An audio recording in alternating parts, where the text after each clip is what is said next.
Hello everyone, welcome to Visionary Classes.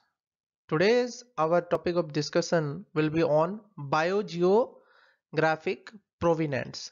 ठीक है, तो आज का जो लेक्चर होने वाला है वो बायोजियोग्राफिक प्रोविनेंस पे होने वाला है।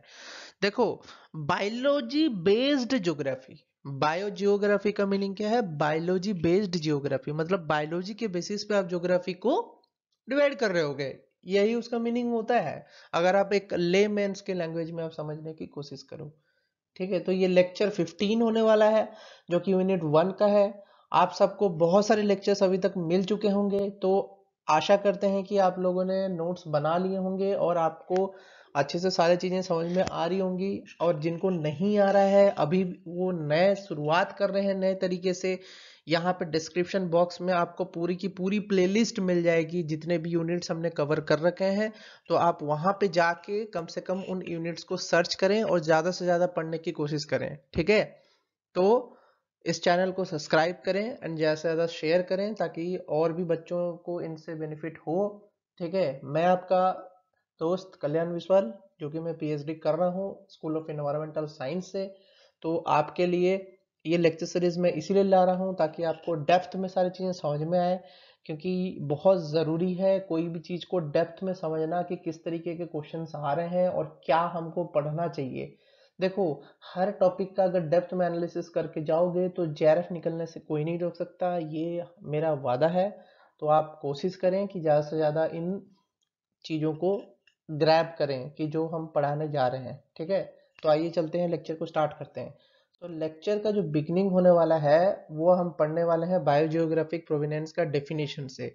तो सबसे पहले अगर हम बात करें व्हाट इज बायोजियोग्राफिक प्रोविनेंस, जैसे मैंने बोला था क्या कि geographical areas based on the species found in them.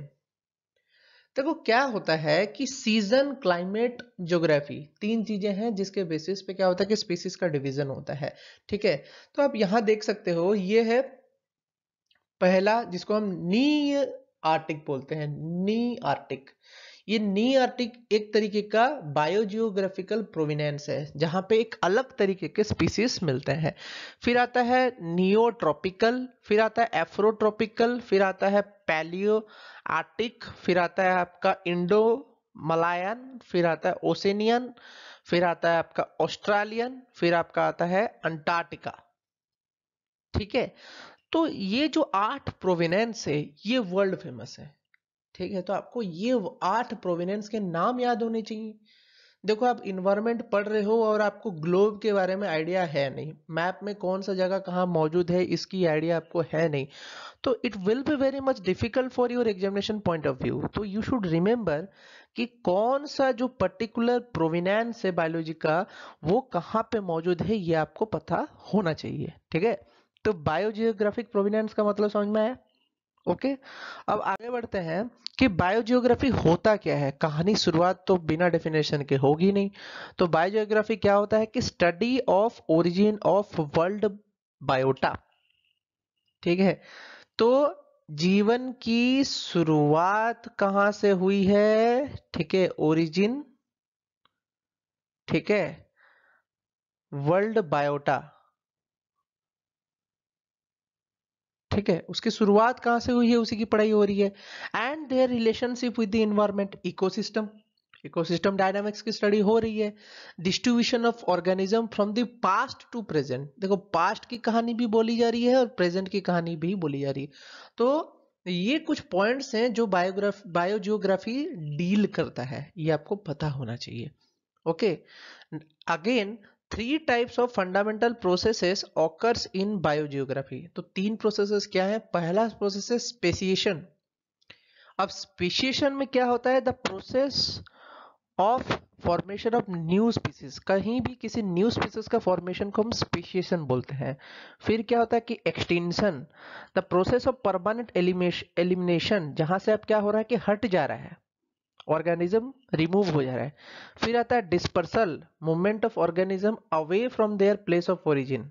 ठीक है, तो ये तीन जो प्रोसेस हैं ये होते रहते हैं कहाँ पे? एक बायो जियोग्राफिक प्रोविनेंस में ये तीन पोर्शंस होते ही रहते हैं, हमेशा होते रहते हैं। तो आपको ये चीज भी पता होना चाहिए। These are the three terms you should remember. देखो, आपको टर्म्स याद करने हैं, आपको डेफिनेशन याद करना है, आपको लिंक बनाना है, क्योंकि आप इन्वायरमेंटल साइंस का एग्जाम देने जा रहे हो। तो अगर आप ये चीज नहीं करोगे तो आपको डिफिकल्टी होगी। ओके। फिर अगर हम बात करें तो क्या होता है कि basically there are 8 major biogeographical realms are there. जो पहला है दैट इज पैलियार्टिक, जो कि कितना स्क्वायर किलोमीटर पे है, 54.1 मिलियन किलोमीटर स्क्वायर में है। ठीक है। तो देखो कितना बड़ा है पैलियार्टिक जो है रियलम, वो कितना बड़ा है, जो कि क्या करता है, यूरेशिया और नॉर्थ अमेरिका को कवर करता है। आया समझ में।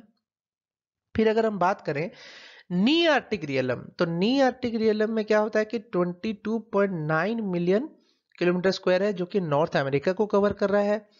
नियो ट्रॉपिकल रियलम जो है वो अरबिया है, जो कि हमारा किसको कवर कर रहा है, 19 पॉइंट, सॉरी ये मिस्टेक है, ये अरबिया नहीं है, ये 19.0 मिलियन किलोमीटर जो है ये south America, central America and Caribbean को कवर कर रहा है। कौन, नियो ट्रॉपिकल रियलम जो है वो इतने पोर्शंस को कवर कर रहा है।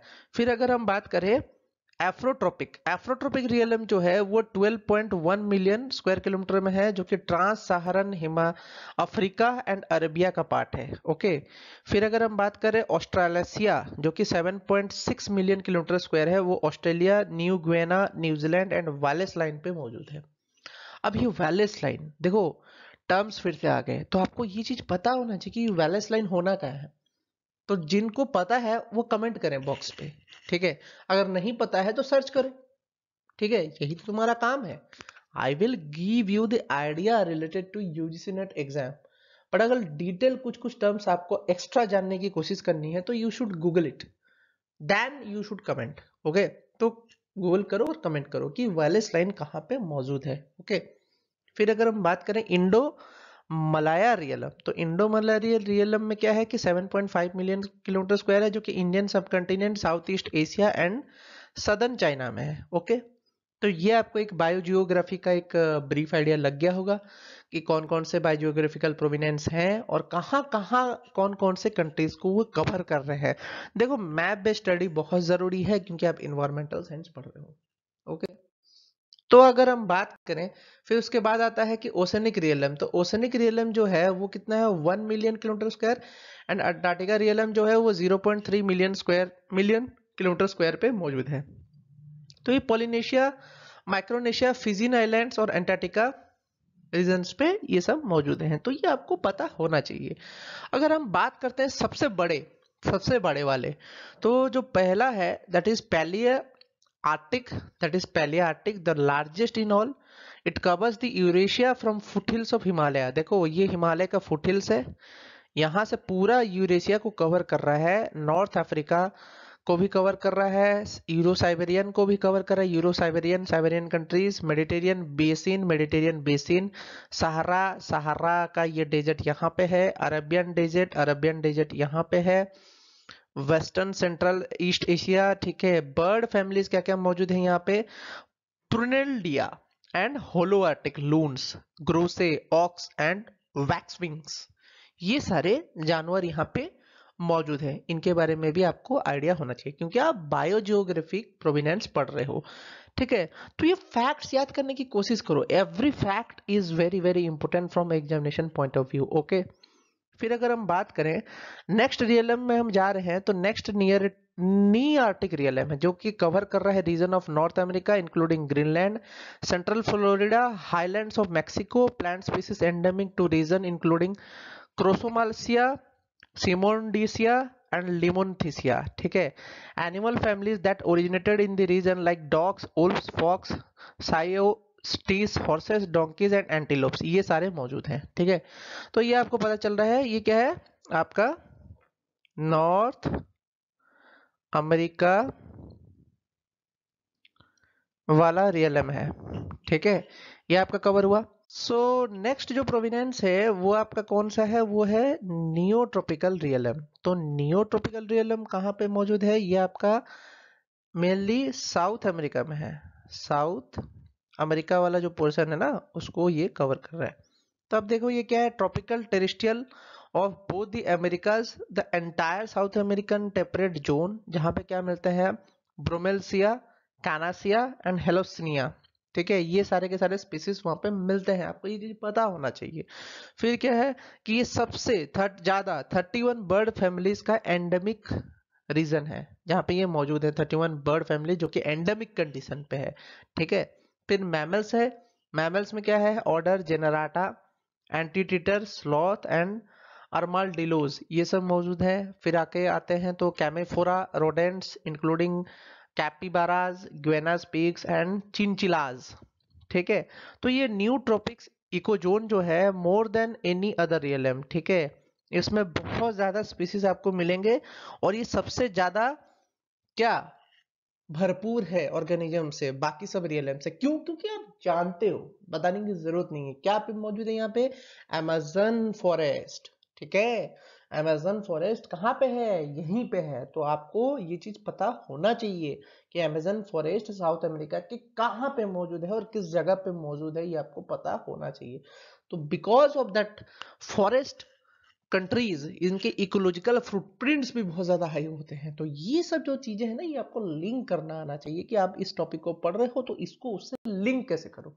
ओके, समझ में आया?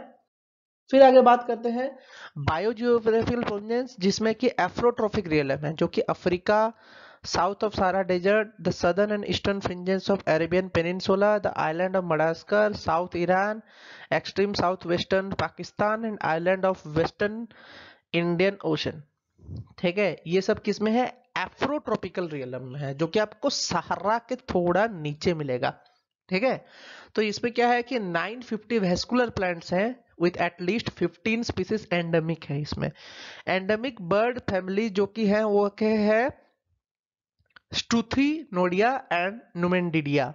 ठीक है, 3 एंडेमिक ऑर्डर ऑफ मैमल्स हैं जो कि है टुबलू डेंटा एंड एफ्रोसोर्सिडिया एंड मैक्रोस्केलेडा। ठीक है, तो ये जो स्पीसीज है इनके नाम आपको याद नहीं करने से भी चलेगा, लेकिन आपको एक ब्रीफ आइडिया के लिए मैंने यहाँ पे आपको ये चीज दे रखा है। अगर आप एक चीज को लिख लोगे, कल को पता चला कि ये क्वेश्चन डाल दिया, तो आपसे कहीं गलती नहीं होगा, क्योंकि आप डिटेल में इसको पढ़ते हुए जा रहे हो। जो बच्चे अभी तक नोट्स नहीं बना रहे हैं एंड डिटेल में किसी चीज को ग्रास्प नहीं कर रहे हैं, उनको दिक्कत होने वाली है, ये तो कन्फर्म है। तो इसके लिए पहले से तैयार रहो कि नोट्स बने हुए चलने चाहिए और चीजें कंप्लीट होनी चाहिए तुम्हारे हाथ में। ठीक है, फिर अगर हम बात करें ओशन रियलम, तो ओशन रियलम में क्या हो रहा है कि it is the second smallest of all the realm, जिसमें क्या है, comprising of number of islands including US state of हवाई। ठीक है, अब यूएस का हवाई स्टेट इसमें मौजूद है, ए पार्ट ऑफ जापान एरियाज है, कोकोस आइलैंड है, कैंपबेल आइलैंड है, पोलिनेशिया है। ठीक है, तो ये कंट्रीज वगैरह जो हैं इनको आप मैप में ड्रॉ करो, आज जाके ड्रॉ करो, आज जाके बनाओ, या तो रफ स्केच बनाओ, ढूंढो उनको क्या है वो। देखो, ज्ञान जितना बढ़ाओगे उतना अच्छा है। आपको ये मौका मिल रहा है कि आज आप बायोजियोग्राफिक प्रोविनेंस को पढ़ पा रहे हो, कल को आपको ये मौका नहीं मिलेगा। तो अगर आपने एक बार इसको रीड किया है तो आपका एक नॉलेज का बेस जरूर बन गया होगा। तो इससे क्या है कि large amount of coral reefs, the most famous of which is the great barrier reef. तो यहाँ पे ग्रेट बैरियर रीफ भी मौजूद है, जो कि हमारा बायोजियोग्राफिक प्रोविनेंस पे है। ठीक है, फिर अगर हम बात करें अंटार्कटिक रियलम, तो अंटार्कटिक रियलम में क्या हो रहा है कि इसमें क्या हो रहा है कि ये टेक्टोनिक प्लेट जो है, अंटार्कटिका वाला पूरा टेक्टोनिक प्लेट ही है। तो इसमें क्या है कि आइस है जो कि वाटर से घिरा हुआ है, ये सबको पता है क्योंकि ये अंटार्कटिका पूरा कंटिनेंट मौजूद है। Because of the freezing temperature here, just under 1% of Antarctic is actually expose to land. ठीक है, प्लांट स्पीसीज क्या है, लाइकेंस है, मॉसेस है, एंटार्कटिक हेयर ग्रास है, माइक्रोफंगाई है। एनिमल्स तो आप जान ही रहे हो, पेंगुइन्स जरूर होंगे, वेल्स होंगे, स्क्विड होंगे, एल्बाट्रस होंगे, सील्स होंगे। ठीक है, तो आज आपको मैंने एक आइडिया दिया है कि वर्ल्ड लेवल पे कौन कौन से जानवर कहाँ कहाँ मिलते हैं। आप कोशिश करो कि इनको ड्रॉ करो, कंट्री वाइज आप एक मैप बनाओ और उस मैप को पे एरो मार्क देके, सपोज करो यहाँ पे एक आपने पेज उठाया, ठीक है, और पेज में यहाँ पे आपको मैप्स मिले। ठीक है, आप क्या करोगे, कंट्री का नाम लिखोगे और इसके प्रोविनेंस लिखोगे और यहाँ पे बॉक्स में इनके जानवरों के नाम लिखोगे। देखो, एक सिस्टमेटिक वे भी बनाओ। हाँ, आप डिटेल में लिख रहे हो, मेरे को उससे प्रॉब्लम नहीं है, आप डिटेल में हर चीज लिखो, जैसे मैंने लिखवाया है आप डिटेल में उसको लिखने की कोशिश करो।